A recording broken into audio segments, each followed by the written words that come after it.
Hey guys, today we are going to be talking about news and notes. We're going to be diving into an awesome would you rather between two top-notch running backs. And then we're going to hit you over the head a little bit with some top flyers and handcuffs. So do not miss this episode. Guys, don't forget to follow, like, share, and subscribe on all social media platforms, including YouTube, Facebook, Instagram, and that of X. Get ready. We're diving in.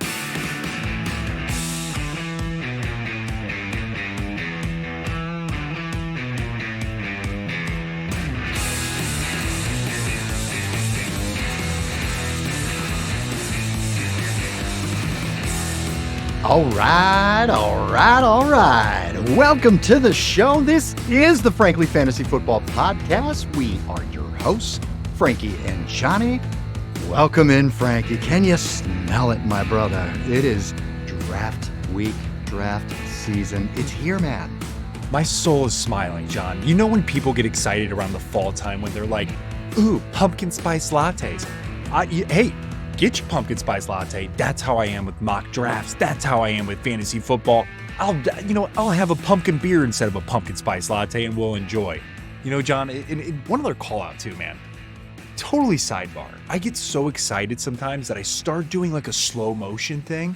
You ever see that guy that it's all over social media to where he's like hitting his head with a soccer ball and it is like the most coolest shit ever. Totally sidebar. That's how I feel on the inside, John. So I'm very happy to be here. Yeah, that's kind of what you look like on the outside too. Yeah. Love that. For people just listening, Frankie's running in slow motion right now. So that's right. Yeah. Another reason to watch the video.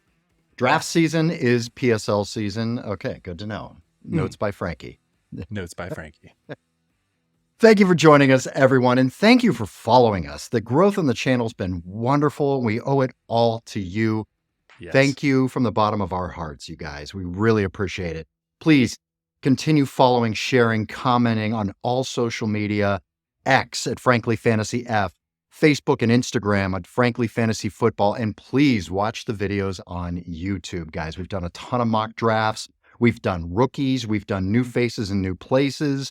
We're going to give you some drafting tips with sleepers and flyers and handcuffs. We've got our champions episode coming up. We're trying to give you as much information as possible to help you win your leagues. That's the whole point, guys. Win your goddamn leagues. Go get you a trophy. Frankie, let me see the trophy. You got one? I got one. Hold on. You do have one. Look at that. Everybody, look at that trophy right there. That's what you need. Go get yourself a trophy. Just not that trophy, because God knows what Frankie's done with that fucking thing. I feel bad for the next person that has to take it. I'm going to have to wipe it down with Clorox wipes, I guarantee. Yeah, before I do the trophy ceremony this year. Like, are they happy tissues? Or are they sad tissues? I'm just curious.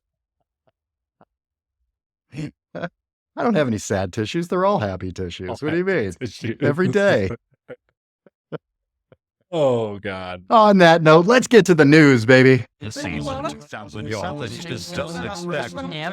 most news and notes. Top item of news, Frank. It's not even news. It's the news item that's not news. We've got contract problems. All right, we're drafting. I mean, people have already drafted, and a lot of drafts are happening this weekend, including our own drafts are happening this weekend. Listen, man, we got some heavy hitters. We got some badass motherfuckers here that don't have contracts and are not practicing and are not on the field. So this is kind of freaking me out a little bit here. But we've got CeeDee Lamb with the Cowboys, number 3 overall pick. We've got Jamar Chase of the Bengals, again, top 4 pick in the draft. And then we've got Brandon Ayuk flirting with other teams right now. I mean, fuck, man, we're 2 weeks away, or we're a week away at this point from actually playing football. So what's going on, man? Are you nervous? Are you changing your draft strategy with these guys at this point? What are you doing? John, that's a really good question. So for 2 of them, no. For 1 of them, yes, I am changing my draft strategy a bit. For the ones that I'm not, I'll start off with CeeDee Lamb. I think a deal is going to get done. And what's interesting, John, is I was actually flip-flopped with the other guy that I'll talk about here in a second, Jamar Chase, that I thought Jamar Chase was going to be done. I was talking about that a couple episodes ago. CeeDee Lamb, I was a little bit nervous. Of course, things change week to week, day to day, hour to hour in the NFL. And so with CeeDee Lamb, no, I think you're completely fine to still draft him at the second, first, third, fourth overall, wherever it is you find that within those first 4 picks, stay course. The reason being, John, is because Jerry Jones did come out and end up saying that there is a deal closing in. Caveat, one little asterisk. What was interesting is that, though, we started seeing Browns players following that of CeeDee Lamb on social media. And so what's interesting is it just because the Browns are playing them week 1? Is there something in the works between Jerry Jones and Andrew Berry? All of that, I don't know. And I think it's all just a bunch of hoopla, and I think that it's all going to be okay. So even if something crazy were to happen with CeeDee Lamb, which I don't think it's going to happen, I think he's going to be a Dallas Cowboy, I'm not worried about him. John, who I am worried about is Jamar Chase.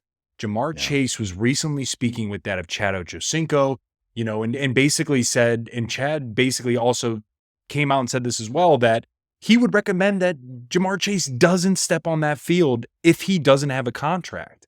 And I actually think Jamar Chase and the Bengals aren't that close yet.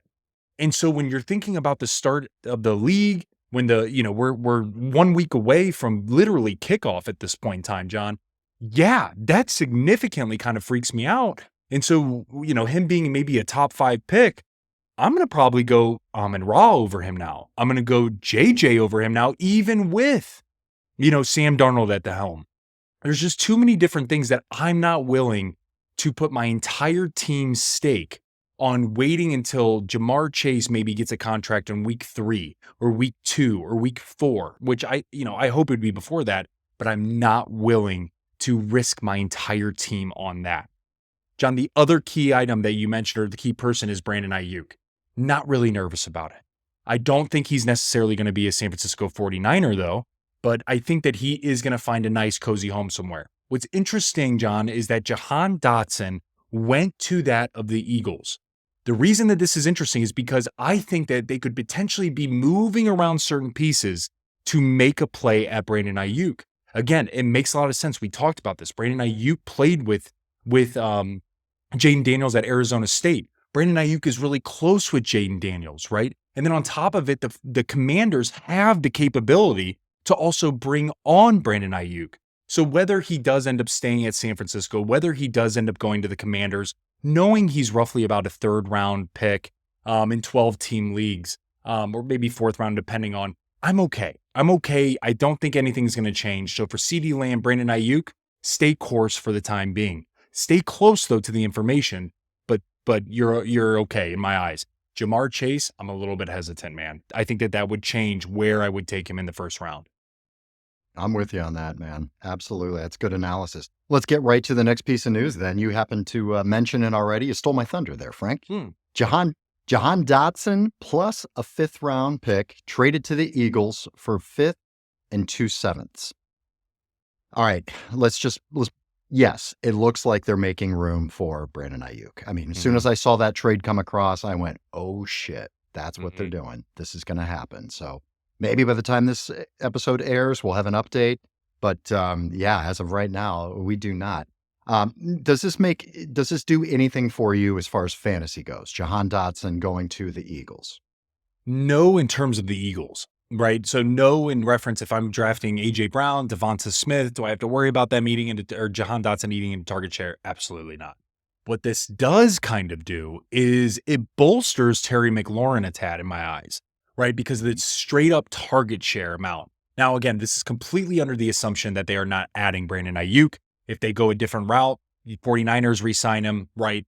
The Washington Commanders are kind of sitting there and it's Terry McLaurin's show. In that particular case, I love Terry McLaurin just in sheer target share. But no, nothing in terms of the Eagles at this point. Okay, gotcha.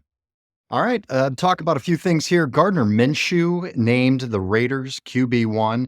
I like that move. It makes me feel a lot better about Brock Bowers and Devontae Adams, knowing that Gardner Minshew is going to be chucking the ball down the field. So I love that. See, a couple of injuries here. Some guys to pay attention to. Nothing looks catastrophic at the moment, but pay attention, guys. CMC currently not practicing with a calf strain.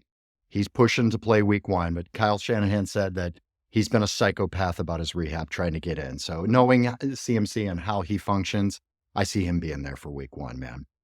Brock Bowers missed preseason game and practice with a sore foot. Doesn't seem like a big deal, but just pay attention to it. Mike Tomlin says that Jalen Warren's hamstring injury will not keep him out too long, but he may miss week 1. He's looking at a couple of weeks here. So if you're looking at a couple of weeks, we got football next week, guys. So I wouldn't expect Jalen Warren to be out there for week 1, which if you're playing daily fantasy, if you're drafting, take a look at Najee Harris, man. Absolutely. If he's got that backfield alone, he's going to have a ton of value. No question about it. Jalen Waddell, the Miami Dolphins, also been out since August 7th. He hasn't practiced for quite a while. It's an undisclosed minor injury. They're not giving us any information on it, but it does seem to be minor. It doesn't seem like it's going to be an issue, but just pay attention to that one as well. Dallas Goedert missed practice with an oblique injury. Pay attention to Dallas Goedert if you're a Devonta Smith owner. We've got the data on this. When Dallas Goedert is not running in the middle of the field, Devonta Smith's value goes up big time. So pay attention to that if you're a Devonta Smith owner.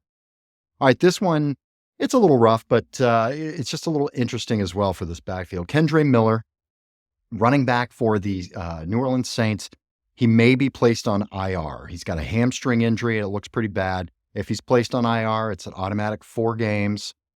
So that leaves Alvin Kamara and it leaves Jamal Williams. Do you think this is going to boost either of those guys, or is it going to have very little effect on fantasy, Frankie? John, personally, I think it's had very little impact on fantasy. We saw last year, right, when they tried to get him involved, it really kind of flopped, even with that of Alvin Kamara being out the first few weeks. So for me, man, I think that what this could do, though, it could absolutely solidify. It will solidify. I'll just go with that for Jamal Williams as RB2. And so if you're looking at, something interesting in a late round draft and you're like, just in case, it could be a flyer to take on that of Jamal, but I don't think it's going to change anything drastically. All right, let's get to our Would You Rather. Would you rather poke a stick up in your eye or eat a bag of shit?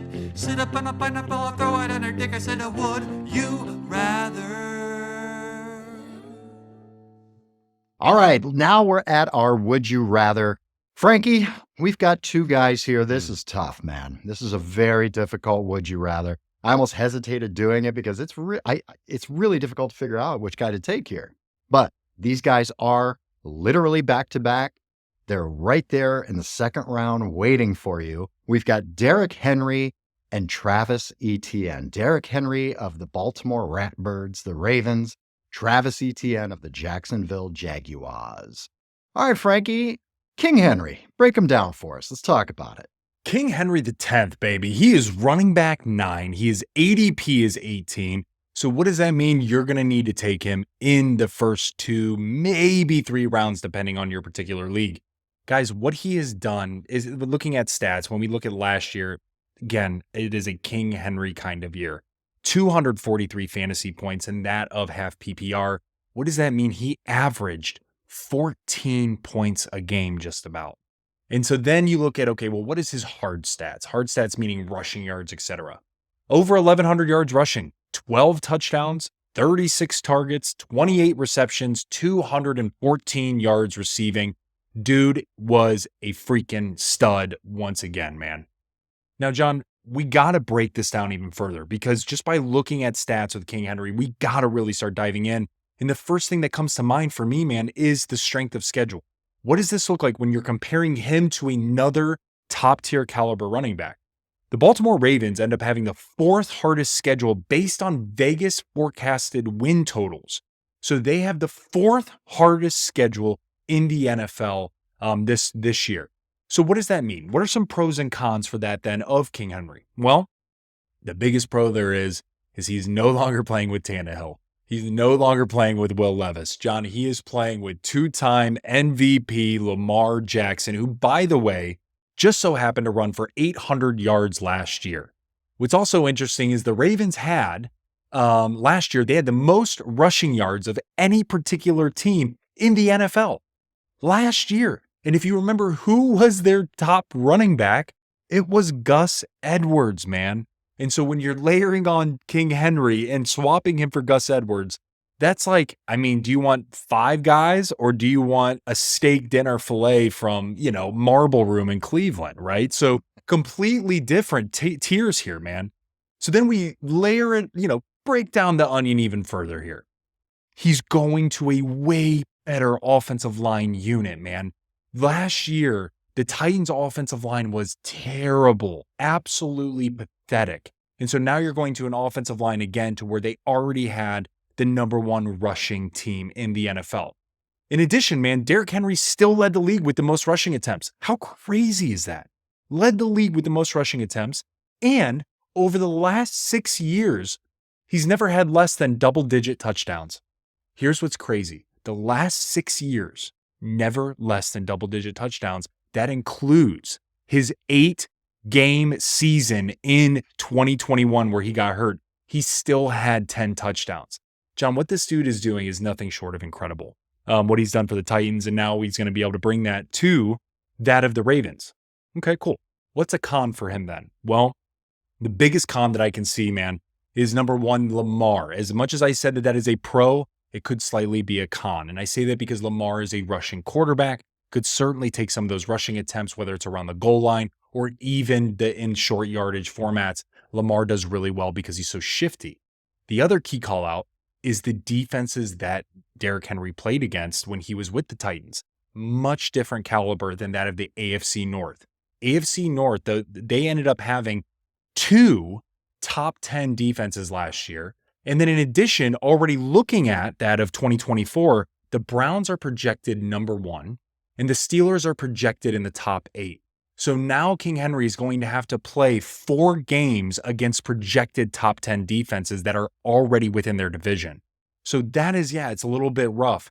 But overall, man, am I a big fan of King Henry. He's a stud, man. I mean, it's a new face in a new place. It's always a risk when an aging running back goes to a new team. Always.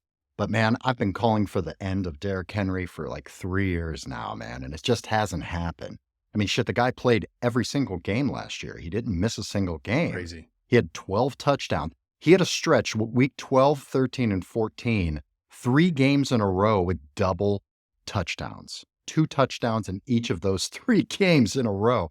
Yeah, I mean, the one thing I'm concerned about are the touchdowns. Absolutely, because Lamar Jackson, does get a lot of touchdowns, does run the ball a lot inside the 10, but maybe he won't as much because they have Derrick Henry. Then they can keep hands off of Lamar Jackson, which I think needs to happen as much as possible. So I love it. I love the spot he's in. I love the team he's on. I love his competition, which isn't much. Keaton Mitchell, it's kind of a home run guy, very much like a Tajay Spears type running back. Coming off an ACL injury, yeah.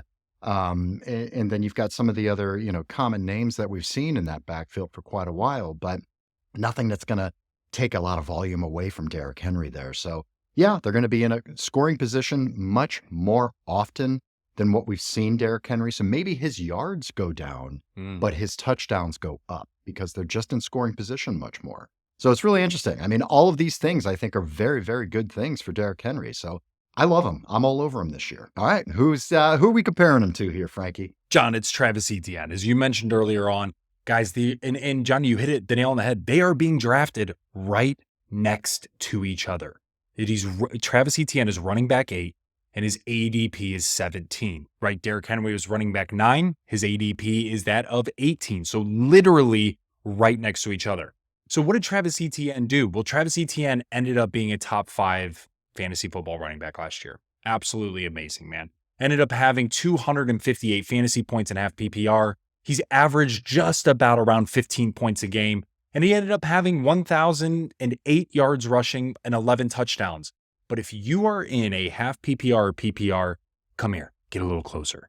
He ended up having 73 targets. He had 58 receptions, 476 yards receiving, and 1 touchdown. Let me repeat that.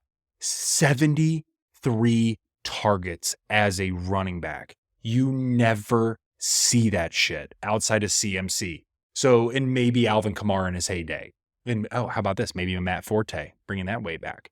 But yes, man. So really, really solid in half PPR. So let's talk about the strength of schedule, right? The Ratbirds have the 4th hardest. What are we looking at for the Jags? Well, the Jags have the 14th easiest, right? So they're kind of in the middle of the pack there. And again, this is based on Vegas forecasted win totals. So it's really, really positive, right? Because you're not having to play a lot of these top tier defenses multiple times. So what are some additional pros? This is really fascinating. John, in 2022, Travis Etienne ended up averaging 5.1 yards a carry. In college, he ended up averaging, in total, 7.2 yards a carry. Last year, he averaged 3.8 yards a carry due to a terrible line and still performed the way he performed. That is why I'm saying this is a pro. What we have seen historically from Travis Etienne has been nothing short of magical in terms of his yards per carry. Last year wasn't even 4 yards, and he still was dominant. Really nice. The other is massive upside with target share. Guys, he ended up having 73 targets with Calvin Ridley, with Zay Jones, with Christian Kirk, right? A lot, Evan Ingram, you name it, right? He's been there. And now with Calvin Ridley gone, now with Zay Jones gone, and you bring in a rookie receiver and Gabe Davis, we know Gabe Davis's thing. He's a boom bust guy. He's not going to get a lot of receptions. His ADOT is his key. So then you're going to say, okay, well, is the reception or target monster going to be a rookie? Highly doubt it. Highly doubt it. Not knocking Brian Thomas Jr. Love the dude. Totally should draft him if you get the opportunity. But it's not a possession kind of receiver. And so then you start looking at, okay, so now there's vacated targets all over the place. I think that only bodes well for Travis Etienne. And in addition, John, as I mentioned, the offensive line is continuing to improve. There's a lot of continuity here. They struggled last year. They're bringing back just about everybody. And everything from the preseason perspective so far, Doug Peterson has been really, really high on this offensive line. Good to hear. What are some of the cons? What do I need to be worried about with Travis Etienne? Well, the Jags have talked a lot this offseason about getting Tank Bigsby more involved. So whether that's lessening the load of Travis Etienne a tad, or whether that is actually putting Tank Bigsby in more of a goal line format, we have yet to be seen. That could also be coaches speak. Who knows? But I do know, watching Tank Bigsby in college at Auburn, the dude was a freaking stud. And so now that is something that, do we need to be a little bit worried about? Something we might want to pay attention to. Also, a huge call out, John. Etienne saw roughly about 22 touches a game and about 106 total yards a game through weeks 1 through 8. Amazing, incredible. The issue is, and that's, by the way, he ended up being running back 4. The issue is it dipped significantly in games, right, 9 through 16. And so he ended up having, John, it dipped down to 16 touches a game and actually 70 total yards a game, which equates to running back 22. So then you kind of pull yourself out of this. And what do those numbers mean? That means he was really solid in the beginning when he had fresh legs. Towards the back half of the season, when he started getting a little bit tired, banged up, right? The season starts getting to you, Tad. He dropped to running back 22. So totally things to keep in mind. And just to list them out. So I actually went back 2 years, John, just to validate what this looks like. In 2022, when we look at weeks 13 through 15, he was ranked running back 38, running back 44, running back 22, running back 15. Why did I say weeks 13 through 16, not 13 through 15, 13 through 16? Because that is the fantasy playoffs. That is the Super Bowl. So now you're seeing him taper down. What did he do last year? That was in 2022. What did he do last year? Running back 12, running back 15, running back 30, and running back 48. That is not making me warm and fuzzy inside when you start seeing your second round draft pick right now being tapered down significantly in the back half of the year towards your playoff. So John, all in all, I love both of these guys, but for me, man, it's easy when we start breaking this down. I get Travis Etienne was a top 5 running back last year. Hats off to you. I get that Derrick Henry is King Henry and will always be. For me, man, I am going with Derrick Henry. I'm going with the upside of an offensive line that already had the most rushing yards last year. They're adding a significant piece in King Henry that is totally different than that of Gus Edwards. And King Henry gets stronger throughout the year. So when you're going into your playoffs and you're going down the stretch and the weather gets cold and it gets really tight and things like that, you know you can lean on that of Derrick Henry towards your potential fantasy playoff and hopefully what would be your Super Bowl. What are your thoughts, man? It's a really tough one for me. I was actually looking at their playoff schedules, and yeah, I mean they're both about the same here. Yeah, I mean looking at Travis Etienne, these guys are so similar in stats and everything, believe it or not, and situation, even though they're very different players. But I mean, Travis Etienne played every single game as well last year. 11 touchdowns to Derrick Henry's 12. Actually, he had 12 touchdowns if you count the receiving touchdown. The receiving touchdown, yeah. Also had 3 games in a row with 2 touchdowns, exactly just like Derrick Henry did. So it's really interesting. I think mine is going to be contingent. I think in a standard league, non-PPR, I'm taking Derrick Henry, and I'm not even thinking twice about it. It's not even close in my mind. But in a PPR, full PPR, I'm absolutely taking Travis Etienne. I will switch based on the format, and that's something you guys really need to pay attention to. What about half?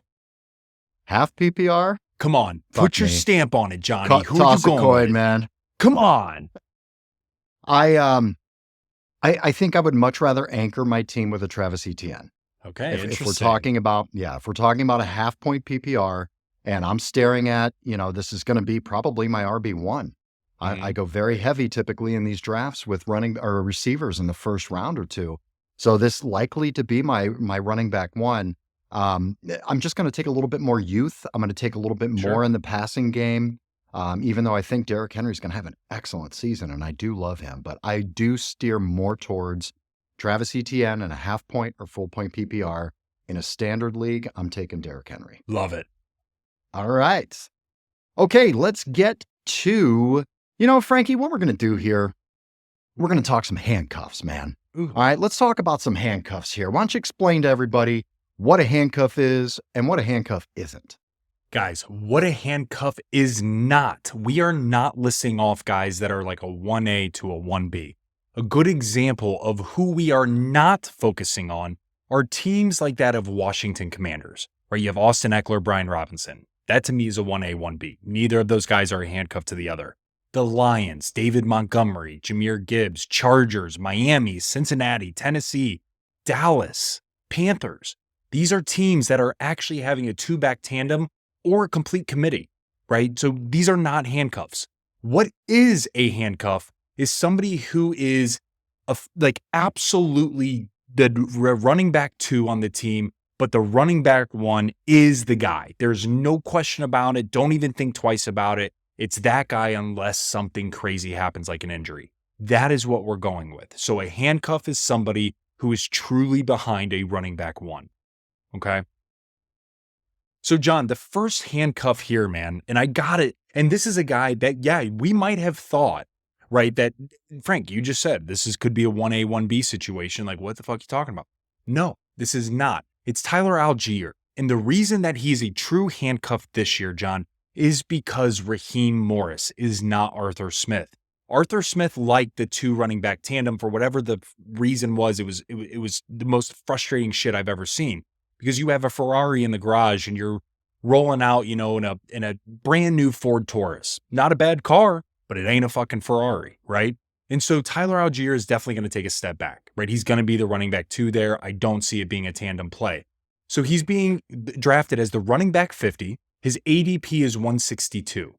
Okay, but what's interesting about you should be taking a bench spot with that of Tyler Allgeier is because last year he nearly had 1,200 total yards and 226 touches. Again, that will not happen this year. I would be absolutely shocked if it did. It will take a Bijan injury for that to happen. Also, John, this might be the best handcuff we have. This might in the NFL, right? Because we've seen he can perform at a very high level with over 1,000-yard season just by himself, not including total yards, just rushing yards. And so for me, man, if you have the ability to draft this cat, please do it because you can sit on him for a minute and shit, man, it might end up coming to play to where the Falcons are beating the absolute hell out of a team. They want to rest Bijan and in comes Tyler Allgeier and we start seeing him perform a little bit. So he might have some standalone value is what I'm getting at. But at the end of the day, man, I think he's the top handcuff, and it's not close. I do too. I mean, this is a guy that if something does happen to Bijan, even if it's just a game or two, Yeah. I mean, this guy's you're going to be spending your nuts off on the waiver wire trying to get this guy. So I like having him. If you've got a deeper bench, I love stashing him there because he immediately becomes an RB1 if there's an injury to Bijan. So love it, man.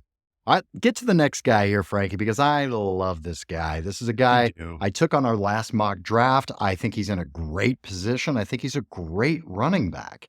Talk to me a little bit about Tre Benson for the Arizona Cardinals.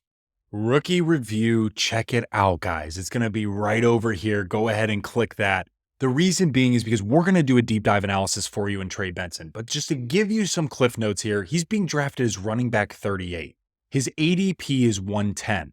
Okay, so what's interesting about Tre Benson, John, is that James Conner hasn't played more than 13 games in over the last 2 seasons. That is a huge opportunity for Tre Benson to come in and actually get some real PT.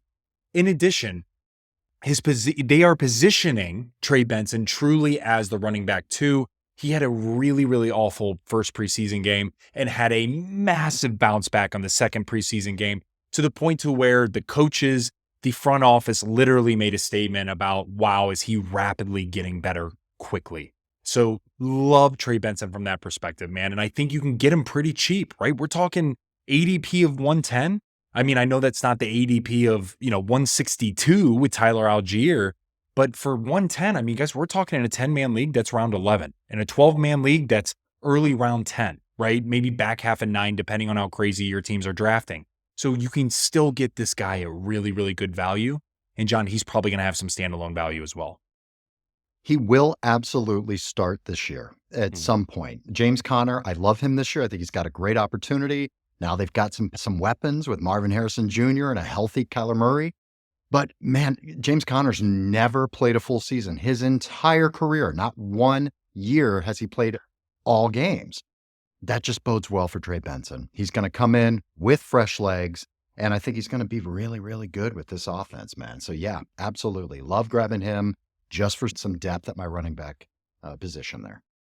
All right, let's look at this guy, another rookie here, man. I love these rookies. Check out that rookie review, guys. Yep. But we've got Blake Corum, running back for the Los Angeles Rams. Talk to me about Blake. Guys, running back 41, ADP 116. Okay, so you can even get him after Tre Benson. So what's interesting about Blake Corum is that he was drafted in the 3rd round. So what that means in real NFL play is that you're going to get some playing time, right? You get somebody that early. You're not just getting him that early just to sit there and rot. So I really think that Blake Corum could absolutely get some play. And what we've seen from Sean McVay, he's not afraid to mix it up. I mean, you saw Cam Akers, then they brought in Darrell Henderson. Now, they give Kyren Williams the shot and he runs away with it last year. And so now what if Kyren Williams gets hurt? What if Kyren Williams isn't 100% from some of the offseason stuff, which it sounds like he is, or he's getting there and he'll be ready to rock and roll. But what if something happens? What if Blake Corum starts really performing well, right? I think that this would bode well for early down work for him or even some goal line, right? Because he's a different type of back than Kyren Williams. Blake Corum is not as shifty, right? Blake Corum is that bruiser type that's really quick through the hole, but he's not moving laterally really fast, So that's why I think Kyren Williams is a slightly different back than that of Blake Corum, but even more so, that's why I think Blake Corum could be worth a bench spot in your league. Okay, this next guy I'm very interested in, Frank. Yes. I need you to talk to me a little bit about him, mainly because in our family 14 team keeper league, my keeper this year is Breece Hall in the 4th. I know. Yeah. You suck. Yep, I'll go ahead and take a lap for that one. I love that. All right, talk to me about Braelon Allen, running back for the New York Jets, backing up Breece Hall. Talk to me about it, baby. Cheap. You can get him dirt cheap. Running Nobody back knows who he is. Nobody knows who he is. Nobody knows who he is. Running back 60. ADP is 202. Guys, what that means is he's not being drafted. He should absolutely be being drafted by certain people, especially keepers that own Breece Hall. The reason being is because, guys, if you haven't seen this dude, it is as if DK Metcalf is a running back. That is literally borderline almost the size of Braelon Allen. He is a fucking monster. On top of it, he had over 2,000 yards over there at Wisconsin over the course of his time. And in addition, man, he's already going, it looks like based on his preseason work, based on what's happening, he seems to be earning a real role in the offense, right? Whether that's spelling Brees here and there, whether that's maybe taking over a few reps on goal line, maybe that's just being there in the whims, whatever that means, there is absolutely talk of him earning his right to be in that backup role. So for me, man, with how dirt cheap this is, if you are keeping Brees Hall, if you're drafting, your draft stock is in Brees Hall in the first round, right? For those that don't have him as a keeper, why would you not want to secure that first round pick? Why would you not want to make sure that this rookie who was dominating in the Big Ten, who played in shit weather, who's going to go to the Jets, dominate if he gets the opportunity, from my perspective, based on what I've seen, and playing in shit weather,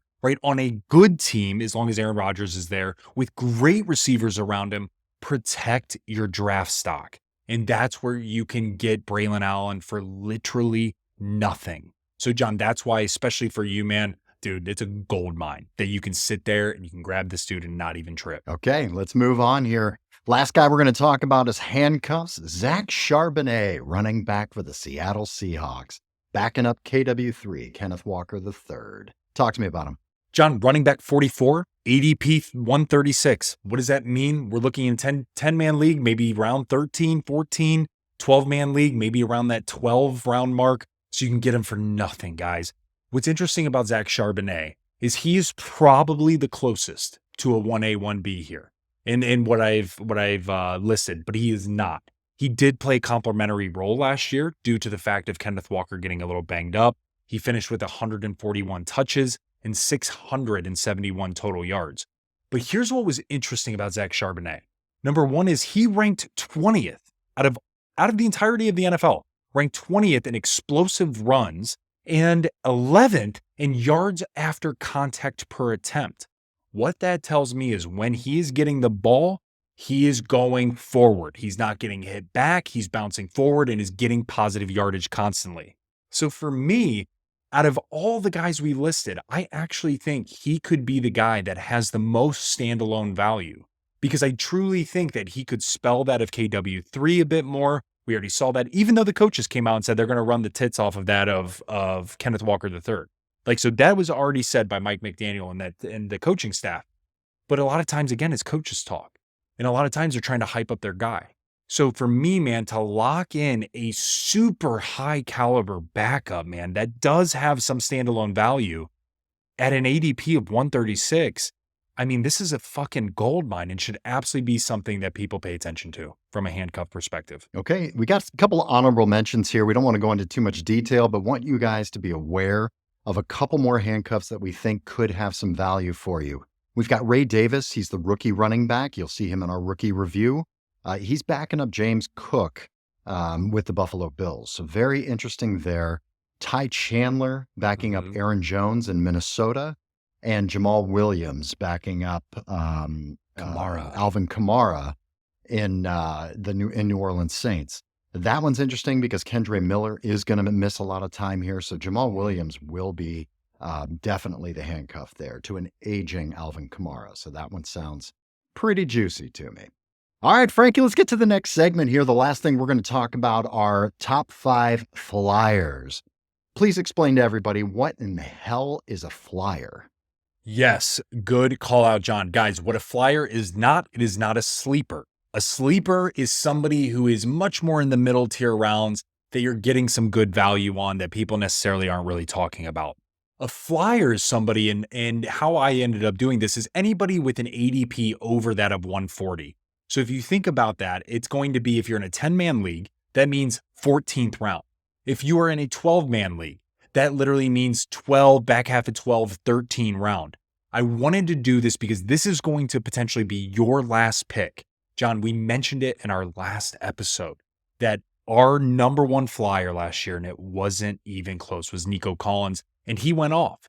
And so this year we wanted to take that same approach and kind of give you guys the same lay of the land as us having called out Nico Collins last year.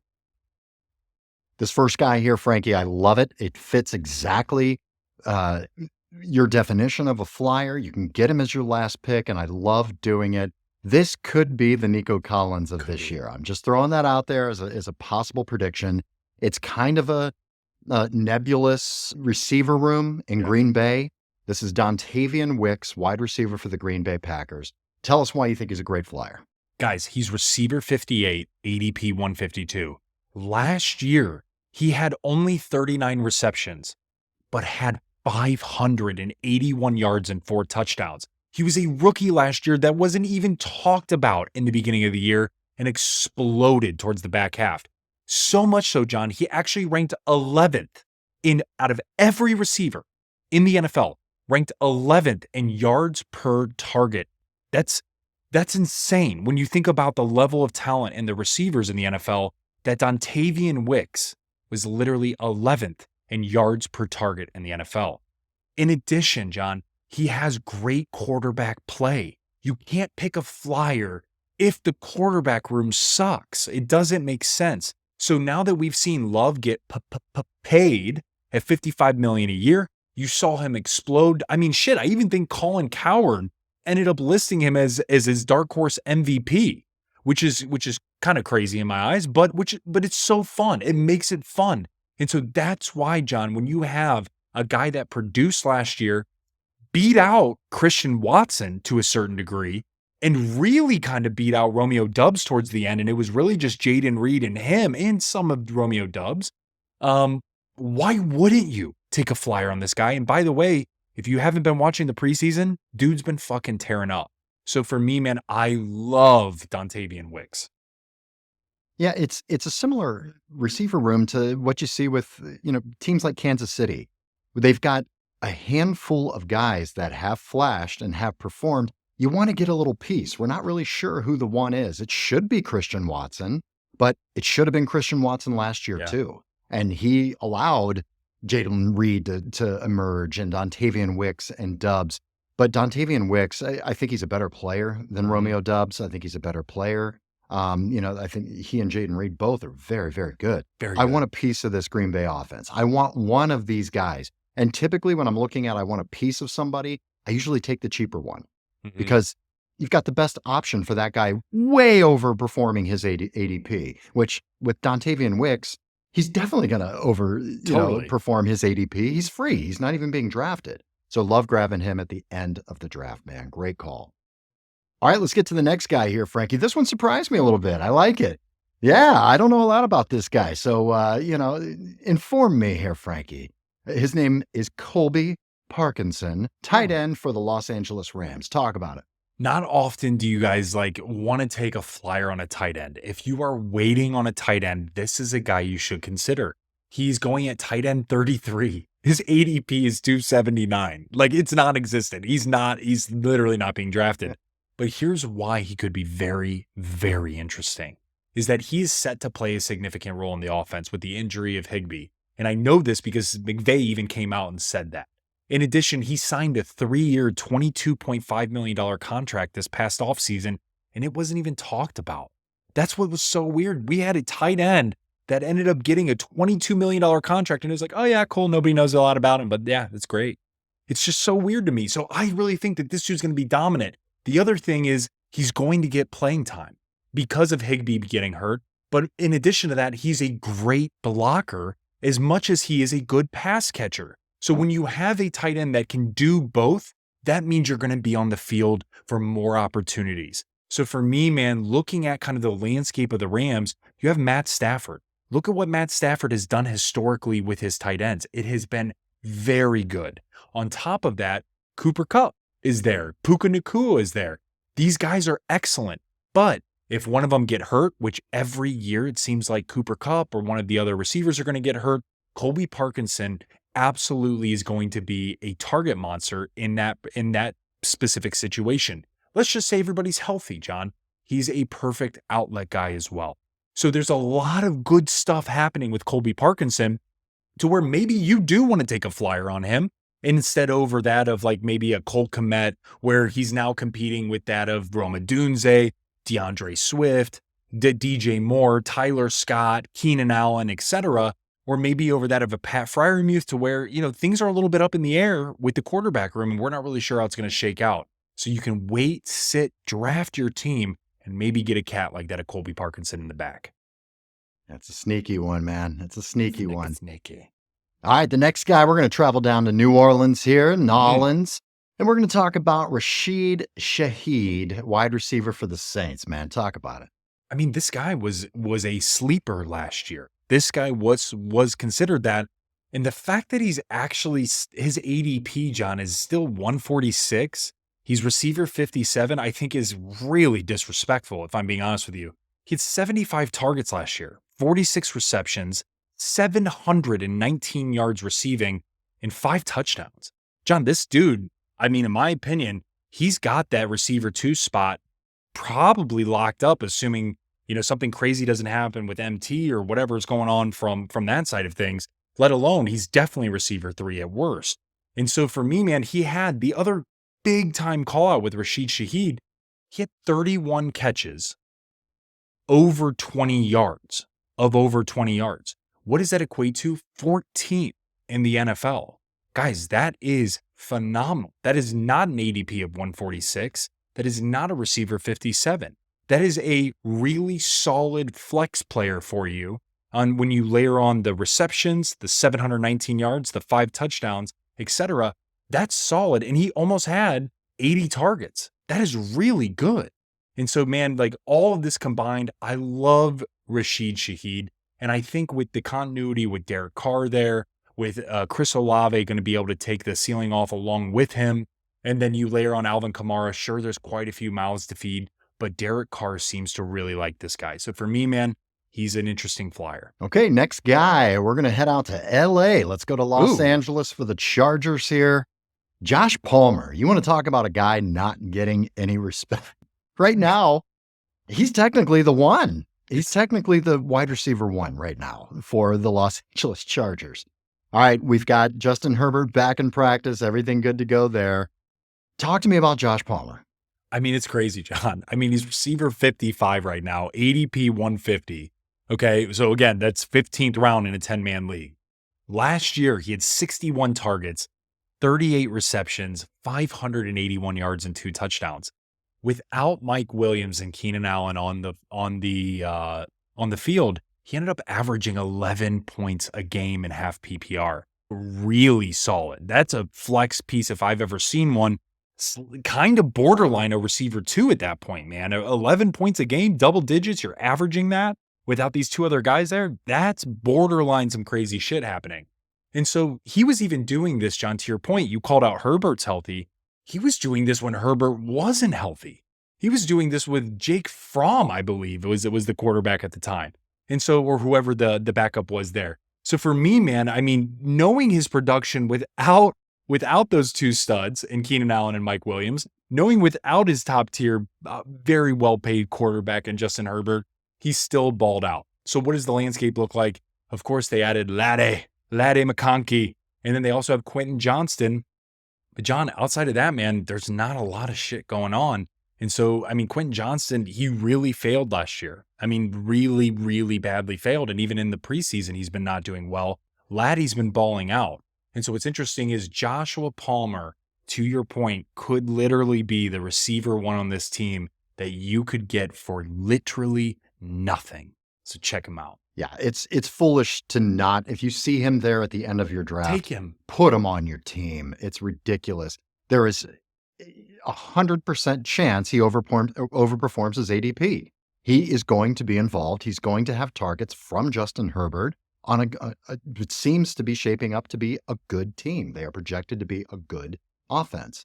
So yeah, man, this is such a no-brainer to me. It is disrespectful that he's going that late. All right. Last guy here, Frankie. Let's talk about Jakobi Meyers of the Las Vegas Raiders. Man, Jakobi Meyers is another guy getting mad disrespect. And the reason being is because last year, John, he had 106 targets. He had 71 receptions. He had 807 yards receiving and 8 touchdowns from a receiving perspective while adding 2 rushing touchdowns. He's being drafted at the receiver 54 spot, ADP 140. It's crazy to me that even alongside Devontae Adams, you had your receiver 2 putting up these kind of numbers. What did that equate to, man? He averaged 11 fantasy points a game in half PPR roughly. He also had his 8 touchdowns was on 21% target share. Okay, that's ridiculous. That's ridiculous. And then you start, okay, so then they got a new quarterback, right, with Gardner Minshew. Aiden O'Connell is back up at this point in time. So honestly, man, I assume that will probably go down a tad. All of his numbers a shade, especially with the emergence of Trey Tucker, especially with them drafting Brock Bowers in the 13th overall. Guys, I promise I know that. Just trust me. Okay, I get he's not top 10. My apologies. Okay, but again, yes, man, I think that this is going to go down just a shade, but this is another flyer that absolutely could be a flex piece for you come early the season, mid-season, so on and so forth. So why not take a shot on this cat? I like Jakobi Meyers. Reminds me a lot of the production last year from Josh Downs, who was an absolute darling last year. And who was throwing the ball to Josh Downs last year? That's right, man. A little It bit was of Gardner Minshew. Minshew. So Gardner Minshew, definitely, we know he can support 2 receivers. He absolutely can. So yeah, I like it, man. I like it too. Again, much disrespect. It's not a guy I want to play. It's not a guy I want to start. But again, we're talking about your last pick here. Last guys. pick. Yeah, this could be a trade piece. This could be somebody you can plug in if you get decimated in injuries. There's a lot of options here for guys like Jakobi Meyers. So yeah, it's a no-brainer taking him as your last pick. All right, guys, that is the episode for the day. Appreciate you all joining us. Again, thank you so much for all of your support, for everything you guys have done for us. It's been so wonderful, and I hope we're reciprocating that value and giving you guys some good fantasy advice here. But thank you so much. Don't forget to follow, share, like, click all the shit. Do all the stuff. Do all the things. Yeah, sub up, baby. We got X is Frankly Fantasy F. We got Facebook and Instagram. Instagram's great, man. You guys got to see the Instagram. There's a lot of funny shit and good information on there, and breaking news as well from the NFL. So it'll help you guys out during the season. Instagram, Frankly Fantasy Football, and watch on YouTube, guys. We got videos and clips as we're talking about these guys. Those of you that are just listening on Apple and Google and Spotify And iHeartRadio. and iHeart, yes, of course, everywhere podcasts are found, every possible place. But when you're listening, while Frankie's talking about these guys, in the background are the highlights. We've got films. You can physically see these guys. So you're not just taking Frankie's word for it. You can watch them. You can get an idea of what's going on. So follow on YouTube. Watch it on YouTube, guys. We got so much content out there. Hopefully we're getting you ready for your drafts. Good luck. It's happening. Frankie, our draft is coming up, It's here. baby. I'm so It's excited. here. I'm like shaking on the inside, remember? Slow motion. Slow we go. motion. I like it. There. You are free guy. You're free guy. I'm free That's guy. what you are. You're I an am. NPC. You're free guy. That's Yeah. right. Yeah. What do we have coming up, buddy? Guys, stay tuned for the Champions episode dropping next week, right before that of the Thursday night game. And so we will be claiming who is our champions, who we are planting our flag in, and we're going to be talking mad shit throughout the year. So do not listen, or do not miss, do not listen, don't even listen. Fuck you guys, right? No, absolutely not. Frank, your Guys, marketing's terrible. It's terrible. Don't you ever listen to us, okay? Guys, tune in. It's going to be a fun episode. Johnny and I, this is our favorite episode by far of the year. So there will be some fun theatrics as well. So don't miss this episode before the first game. We've also got our last and final mock draft coming on Friday, guys. So get into those mocks, baby. All right, Frank, let's do it, man. May the fantasy gods smile upon you. Bye.